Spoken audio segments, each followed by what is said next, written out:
problem with the fact that they were gay? Ek dink in die begin was dit nou maar, dit mos nou maar snaaks hier, by ons ken ons mos nou nie dit nie. Maar dit is mos nou maar elke ou se eie keuse wat hy wil maak en hoe hy voel daaroor.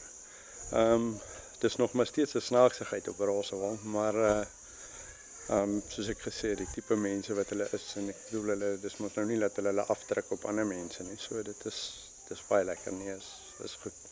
So does it make it easier that the women became friends, the women in the village became friends with the two guys first, and then all of the men from the village could follow on?